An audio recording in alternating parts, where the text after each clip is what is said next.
Ming. The only country to explode so frequently and aggressively that it gets its own name. A Mingsplosion is so terrible for the country that there's a practically 0% chance that the AI will ever recover. After all, it's not really supposed to. But what if we could change that? What if the unguarded nomadic frontier wasn't a death sentence for Ming? Today I'm going to try and save the Ming dynasty by, well, actually forcing it to explode, and then seeing if I can go through and own all of the China super region and own the Mandate of Heaven. Now, fun fact, this is actually the first time I have ever played Ming, unironically, not joking. But before we begin, I'd like to give a thanks to today's sponsor, Kingdom Maker.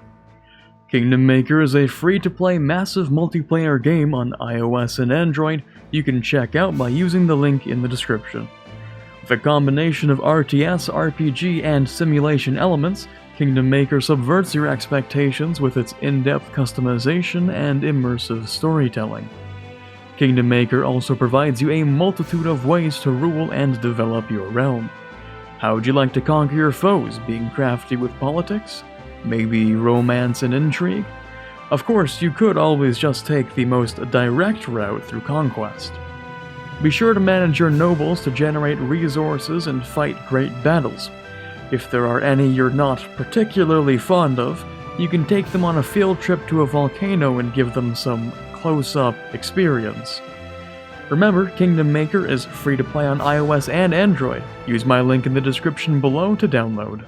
So to have Ming explode, we have two options. The much slower option would be the unguarded nomadic frontier that we can do from the beginning, and the other one is the crisis of the Ming dynasty, which can't actually happen during this age, but that's fine because I'm gonna make it happen anyway. So by typing in disaster, we have Ming Crisis. This should do the job. The crisis of the Ming dynasty is going to force a lot of peasants to rise up here. It's going to make us lose stability and mandate, and, to that extent, I'm actually going to reduce the mandate even further. Now, let's watch as it all falls apart.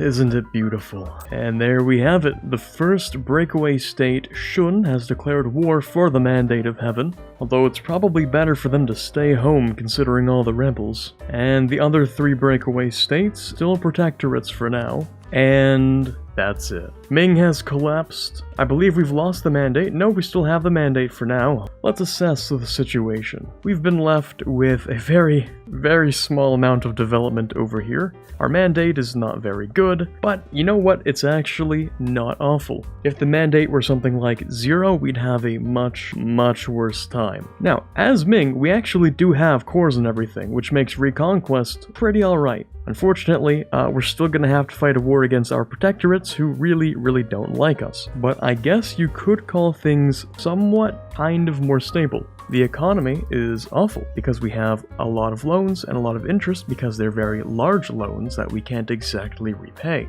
Considering the economy can no longer support all of this interest, we're probably just going to go bankrupt. The problem with going bankrupt, of course, is that, well, you don't really get anything out of it. You just lose a whole lot. We have truces with literally everybody, so no one's going to attack us. I suppose we could ally Korea, which is something. I'm going to wait for the Renaissance to spawn, and then I'm going to dump a whole bunch of points into some city. Okay, let's be friends with Korea, because they still like us. And who else? Maybe Daviet. There we go. Alright, the Renaissance has spawned. Now let's dump those points. And I guess we really have no choice but to declare some bankruptcy. Ah well. Now, for the next 5 years, we can't really do much. Bankruptcy is like really bad. But on the bright side, at least we're making a little bit of money. For now, I think we can debase at least a little bit. That should help out our total amount of money.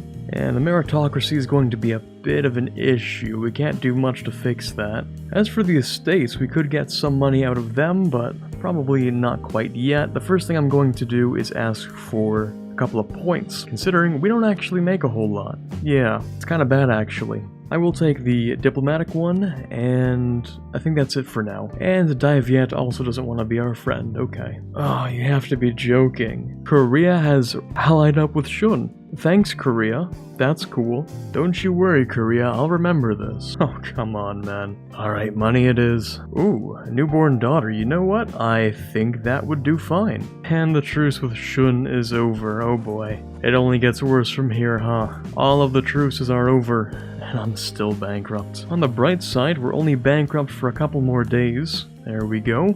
And now, it's time for us to look for allies again. Come on, Korea, please help me out. For now, I'm going to do the best I can and see if I can fight against Chu. So long as we're using the Unify China CB, I'm pretty sure we get a little boost to mandate, but I'm not entirely sure. There we go. Now, as far as I'm aware, we still can't have any of these subjects rebel from us while we're at war. I think that's going to be changed in the next patch, but for now I think we're safe. Ugh, this is terrible. Alright, gain corruption, lose 15 meritocracy, or I can lose 5 mandate. The mandate is kind of a bigger problem. If you lose mandate, you basically lose the game, so... Actually, you know what? I can declare war on Ming here. I think that's a good idea. Shun has gone ahead and grabbed, well, everything, so there's not much else we can do here. We may as well go ahead and annex these guys. Oh, you have to be kidding me. Please, no more. I don't want to take more loans, they're bad for mandate. This game has to give me a break, please. Now, usually what I'll do is loot a whole lot. Unfortunately, the more we loot, the more devastation we get, which means once we take the land, the more mandate we actually lose, which creates a big spiral, and that's a terrible idea. So we want as little devastation as possible, while reclaiming as much land as possible, so we can state things and start making a little bit more money, because we're going to need money if we're going to hire more advisors to fix our meritocracy. And every idle second, every idle day is one where we might die. And I think I'm going to sell some more titles. It sucks, but oh well. Taking this land will give us a little bit more crown land back. We can also get started on this war over here because the guarantee with Shun has been revoked, and I can take that for free. Alright, let's reclaim this land as well. We'll turn that into a state immediately. Alright, we finished this war, but as soon as I peace out, you know what's going to happen. Fortunately, I don't think we have much of a choice. I think we're going to have to declare on Qi. They have Ashikaga as an ally, but I think they're a little bit too wrapped up with their subjects hating them and all that, so I don't think we're going to have to deal with it too much. Well, here goes nothing. The combined military difference plus the mandate might prove to be a little too much, but we're barely holding on here. So far, so good. I don't see any landings, at least. It's not very safe to go ahead and just, you know, peace out of this, but I might as well. Man, I am crafting up a scheme that I am going to despise enacting. This is going to be awful. Oh boy, this is going to be terrible. Can I give something over to Ashikaga? Maybe. Okay, what do you want? I'll pay you a little bit of money. I'll end my overlordship over Delhi. Oh, and they want me to release some countries. Okay, that's not happening. I will do the Delhi thing, though. Actually, I would even end my overlordship of... I'd say Wu. How about that? Yeah, you know what? I actually would do that. That seems like a good idea. Prestige? Who cares? It's whatever. We are gonna have to wait 15 years to invade them again, but that's okay, because that means they'll have to wait 15 years to invade me. Now, we can fully annex our friend here, Qi, but before I do that, I'm going to do something very dastardly. Something a little disgusting, even. I'll take all that money, thank you, and all of the land, of course. We'll go ahead and turn that into states, naturally. They never expected me to declare on my own subject, did they? Nothing is exempt from the grasp of Ming. Well, there goes the Siege of Canton, which will give me exactly what I need so far. Unfortunately, I can't take everything. I can take mostly everything. But we'll have to come back in 15 years just for these few provinces down here. Unless... well, I may as well complete this state down here, right? Okay, I think that looks good. Now, Delhi, you wouldn't be getting any ideas of independence, would you? You may have noticed it's not a very good idea. On second thought, I might annex Delhi anyway. I probably shouldn't have boosted that stability so much then, should I? After all, having a couple of tributaries is really healthy for the mandate. You know what? Yeah, probably should do it. Just as like, yeah, you know, preventative measure and all that. You understand, right? Okay, might have caused a slight issue. We have a civil war coming up, but we might be able to solve that if we get the Emperor to die. So let's put him in battle and see if it happens. Oh, that's not good. Alright, let's see if we can get Dai Viet in this as well. They might be helpful. Oh, come on. Lose 2 stability. Well, I mean, we're already at -3, so it doesn't really matter, but unrest? Okay, that's cool. Alright, I've managed to stabilize the meritocracy by hiring a couple of advisors. They're all very expensive, don't worry about that. And we've won the Siege of Dali. Okay, cool. There we go. Now, very quickly, let's try and get a couple of tributaries, thank you. Also, I'm gonna need to probably increase the autonomy on some provinces. So let's go ahead and debase a little bit, or let's exploit a little. And let's increase the autonomy on some of the worst provinces, like this doesn't need much. Finally, we can take the next Miltech. I've been fighting everyone with better Miltech than me for a while. Oh, free money. Thank you so much. Thank you. Oh, yes, please. More mandate. Yes, more mandate. Okay, looks like we can have a second tributary. It's, not really helping that much. Right, and because of all the corruption I'm rooting out, I'm going to have to take, a loan, or... Let me do this again. Ooh, well, we can't risk losing some mandate, but, reduced corruption would actually be somewhat useful. So if I debase currency, I get 230 ducats here. It costs 20 ducats per month to root out, but I can lose 1 in corruption. And my high harmony actually makes it pretty easy to root this out. So if I decide to take my time with rooting it out, then it's actually not that bad. Oh, it looks like Shun has broken the alliance with Korea. That's interesting. They're a tributary, I see. Alright, here's the deal. We're gonna abdicate. We have to abdicate. If we don't, we're gonna get pretty much nowhere. So the only ally we can rely upon is Oirat. Not terrible. Could be worse. Hard to imagine how, but it could be worse. This one's a little tough. Very tough. I'm thinking we're going to have to do a total war against Shun. Just like everything I can possibly use to take the northern part of China here, swap out their tributaries to become my tributaries like Korea and Haiji. And I really don't see us managing to do this in the future, because they're probably going to take Miltech 6 relatively soon, and that's not good. Let's get down to business. Alright, I don't think you guys realize just how painful this is going to be, but we have pretty much no shot. Oh, they wouldn't even... Okay, cool. Well, that's awkward. Well, I'm not gonna solo them, that would be stupid. Yeah, okay, we're gonna go for Reconquest. It's not going to be as good, but that's fine. It'll still be enough to grab the stuff up here, yeah. Okay, we're gonna rush Beijing, we're gonna ask Oirat to help us, and hopefully we don't die. Alright, these are the first battles of the war. Hopefully they don't end too poorly. Okay, this might be a slight issue. We're gonna leave these guys behind to Scorch, and then we'll move into here. These guys will take quite some time to move into this province, and we can move up north to reinforce this battle.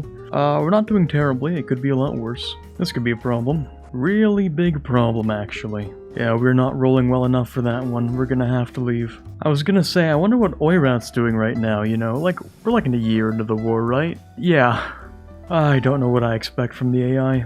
Oh, we can call in Dai Viet though, that's nice. Thank you. Oh look, they're even cleaning up my rebels for me. Thank you. My rebels are going to clean up occupations, and then they're cleaning up my rebels, you know? Everyone's just working together so nicely. Ooh, lose money for 10 mandate? I've never seen such a deal. Don't have to ask me twice. Shun is down to 31,000 men, and on our side, we have around 100,000. So I think this one's in the bag. Don't you dare. Don't you take it. Don't do it. Alright. Hey, they gave me Beijing, thank you. That's nice of them. Oh, yeah, I guess they have a couple problems to deal with now, huh? Go ahead and occupy a couple more of the things I need over here. Okay, right, so the truce is almost up with Wu, and those guys I think I can invade without too many issues, but I guess we'll have to see. Alright, I think these mercenaries have more than enough men. I don't think it's actually that much of a problem if we just assault this. There we go. And Oirat's left the war, okay. That's what I was afraid of. At the very least, there's only really like 4 forts left to siege, so it's not that bad. Plus, Shun doesn't have that many men. It could be worse. We'll take the fort, we'll take the money, and I think I'll take war reps as well, if we can. We're going to need a lot of war reps for what we just spent on this war. Oh, come on. A stability and meritocracy or mandate? Okay. I think the stability, yeah. And we'll just grab that back. Alright, I think that's it. We've retaken Beijing at last. Now, we do have a bit of overextension, which will cause the civil war to go up, but I don't think that's going to be a real issue. The mandate is, of course, a real big problem. Devastation is everywhere, and there's not much I can do to fix that except be at peace for a while. Even then, not really gonna be solved that quickly. I'm gonna go ahead and repay all of the really bad loans, like these ones, and then how many more? At least 5 loans? Okay, we can make that less than 5 loans, how about that? Some part of me is tempted to build a couple of forts, at least enough to start really getting rid of the problem here. Just enough to deal with the devastation. At last, Miltech 6. Theoretically, we fight the next war against Shun, and they don't have Miltech 6. Don't know if that's going to happen, but a man can dream. Now, this will either be a perfectly fine war, or I'll die. It's kind of a gamble to see which one it is. Let's start off by hiring a bunch of men. Oh, could it be? Is it possible? We're not losing mandate anymore. I thought it would just be a dream. Turns out I was right. Alright, I think we can unify China now. Yeah, let's do that. Now, Oirat, what could I use a lot of? I would say money, please and thanks. And they gave us 50 ducats. Oh my god. It's turning around. This is it. You see, the Japanese will usually send their ships over, but in most cases they don't actually land. Kinda like Britain. You know what's really funny? I think it would actually be worth it to dev the institution now. I haven't even considered it, like there's been no reason to even think about it. But now that we've been here for a while and we're starting to get a few extra points from our genius empress, I think it might actually be worth it. 24 is not a bad number to start deving either. Yeah, sure, why not? Huh. Not even 2,000 points. Ah, there they go. They've actually surrendered. Alright, that took a while. Don't mind if I do. Now we can turn those into states. On the bright side, we do make a disgusting amount of money now. 50 ducats a month in 1482, I'd call that thick with 3 C's, actually. The first idea group is a bit of a tough one. We don't particularly need anything. I guess offensive ideas wouldn't be a terrible idea for suitability, discipline, and stuff like that. We definitely don't need quantity, that's for sure. I mean, yeah, we'll just take whatever. Oh baby, alright. Stability or prestige? Prestige would be nice, but the stability is worth just a little bit more. And another event, pretty much the same thing, let's see. I think it's still worth it to go for stability. Prestige is a little bit easier to grab. Oh yeah, speaking of prestige though, we're gonna get rid of this heir, because he sucks. The new heir, a 3-2-1, is really only a little bit better. Might have to throw that guy into the sea as well. Alright, let's sell some titles. We'll take some land back. Now we can embrace the institution. Nothing's too close, right? Nothing I really care about. Now, I think we're ready for war. Let's convince Oirat to help us out a little bit. We'll call in them and Diviet. This time we're gonna go with the Unify China CB, and they're still looking to help me, that's great. And let's get started. Oh, now we're trading in Chinaware. Who could have seen that happening, huh? Finally, we've caught up in technology and we've pushed ahead in military. We can use our extra points to grab some more of our idea group, and I think we should have cannons now, shouldn't we? Yeah, we definitely have cannons. Yeah, let's actually go ahead and build 2 cannons, why not? 1 for each stack. I imagine in earlier patches this must have been much harder, but with the changes to China, this is actually really easy, not gonna lie. I guess the whole point is that even the AI is supposed to be able to recreate a new whole China, so a player should really have no trouble with this. For the second idea group, I'm not so sure about this one. We could take influence so we can have larger tributaries who are less upset at us. Honestly, I've never played Ming. I don't know what to do here. Yeah, I don't know, influence, sure. I know eventually you can turn your tributaries into vassals over through here, but that'll take a while. Not really sure if this is useful. Maybe I just wasted a group, I don't know. Alright, nice. This is the peace deal I'll be taking. All of this stuff is part of the cores. And, yoink. Alright, cool, let's turn those into actual states, assuming I have the capacity. Yup. Oh, baby, that's the good stuff. We can use that money on getting more taxation for more money. Actually, I wonder if I could maybe attack a tributary of Shun, just to reset the truce with them. That might actually be a good idea, hold on. Alright, I have my claim over here. Shun says they will join. We'll get ourselves a 5-year truce, and then we'll come back and take more. Alright, Korea has split from Shun. They're not yet willing to become my tributary, but I'm sure we can solve that. Now, Chahar here is actually useful. I'd be doing myself a disservice by annexing them, so instead, they can stay alive, they'll just remain as a tributary state, and we can use them again next time. After all, if we manage to fully annex Shun, then there really isn't any issue. We'll just inherit the tributaries anyway. Alrighty, I've been exploiting a whole lot of dev here, and I'm actually going to spend that dev, surprisingly, on upgrading the Forbidden City. It's not a lot of extra mandate, but at this point, pretty much anything could help. There we go. Alright, guess who's back? Unfortunately, we can't take everything in the China Super region. We'll have to take these two provinces next time, and I'm not sure whether or not I even want to take this stuff. Clearly it would be a good idea if I want to take a couple of tributaries over here, which eventually you would, but the point isn't to, finish the run and then go further. The main point is just to reunite China, so I'll figure that out later. So now on to the second part of the plan. Turns out we finished it a little faster than I thought. Alright, neat. Now that we have a larger army, I can very kindly ask if Korea would like to be a tributary. Let's see, I could go for a little bit more Diplo, I think. Right, well, now that we've been back in power for quite some time, I think we could move our capital back to Beijing. What do you think? I think that's a good idea. The truce with Shun is over, and this should be the last one. Alright, that should be everything. We can't really take much because any overextension would be a bit of a problem with the Civil War, but whatever the hordes out west want to do with them, not really my problem. And that should pretty much be the end of the run. I don't think Shun's gonna last very long. Yeah, they're not really gonna have their tributaries for a while. The mandate's just going to be going up with all the prosperity we should be getting, and just one last thing actually. We're going to remove our friendship with Oirat and with Daiviet. After all, the Empress of China needs no friends. Well, there you have it, ladies and gentlemen. We have brought Ming back to its former glory. It only took us like 70-ish years, maybe like 60, I don't know. But now we are caught up in technology somewhat. We should spawn colonialism, ideally. But things are looking very solid. The economy is pretty thick. We have a relatively strong army, and I'm hoping to strong-arm some of the former Shun tributaries under our wing. Anyways, I hope you enjoyed watching. It was actually a lot of fun to reform China in this way. It's the first time I've actually ever played in China as a warlord state, or as Ming, in fact. If you did enjoy today's video, a like would be super appreciated, but for now, this is Quarbit signing off, and as always, have a fantastic day. Hey, take a look at these guys on screen. All of them are patrons, and they helped make this channel possible. If you'd like to get your name up here, as well as early access to every single video, all you have to do is visit the link in the description and donate $1 monthly to the Patreon. And if you're looking for anything interesting to watch after that video, you can check these ones on screen.